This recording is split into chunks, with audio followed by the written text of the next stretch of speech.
Hi, I am Lucas Shattuck, and I am going to be arguing against the United States adopting a no first use policy. First point I would like to discuss is nuclear disarmament is not realistic. The argument that I have stated in my previous video talking about how we should adopt a no first use policy for the United States assumes that all countries must destroy or disarm their nuclear warheads to solve the problem. However, successfully achieving a global nuclear disarmament is highly unrealistic and impossible for countries that feel threatened by the United States. Countries with nuclear warheads will more likely than likely be willing to give up their nukes and national security.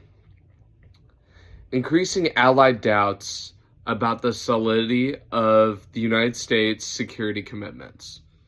With tensions rising between China and Russia, sticking to a no first use policy is less trustworthy as we move into the future. Suzanne Jane Koch, an American nuclear reduction expert, states that domestic terrorist threats from countries around the world all mean that the United States' actual and potential extended deterrence commitments to its allies once again matters tremendously for the future of the NFU policy. Next point, talking about the flexibility in national security. The current U.S. nuclear policy allows for a range of responses to various security threats. Flexibility in its approach to nuclear deterrence should be a priority, as it considers potential threats from both nuclear and non-nuclear adversaries.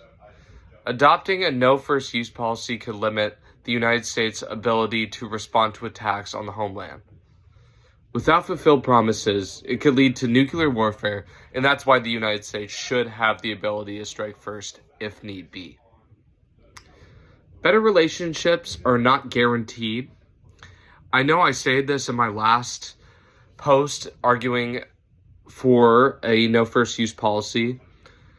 Going on with that, I just want to say while the adoption of an NFU policy could be seen as a goodwill gesture by other countries, it does not fully mean improved relationships with the countries that we have tensions with as of now. Other countries may not see us adopting a no first use policy as a significant enough step for future relations. Relations depend on multiple factors, and a single policy will not be the only change, the reason the United States won't attack by nuclear warfare. Tom Sauer, a researcher from the University of Leuven in Belgium, explains the three impacts on global tensions with nuclear weapons. The deteriorating security situation in the world, as one. Second, the changing balance of world and power. And third, the nuclear arms control and disarmament regime that is in disarray. Our world is revolving around nuclear weapons and is forever changing.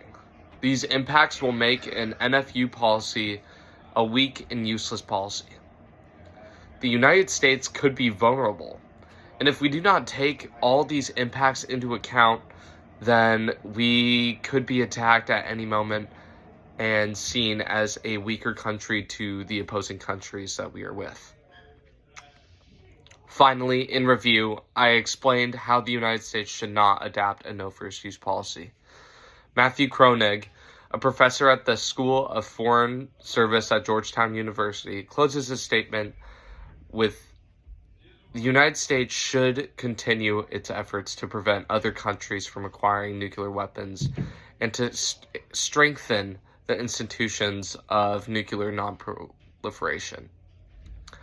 Nuclear non-proliferation is not impossible, but for now, it is not in the foreseeable future with tensions rising between countries.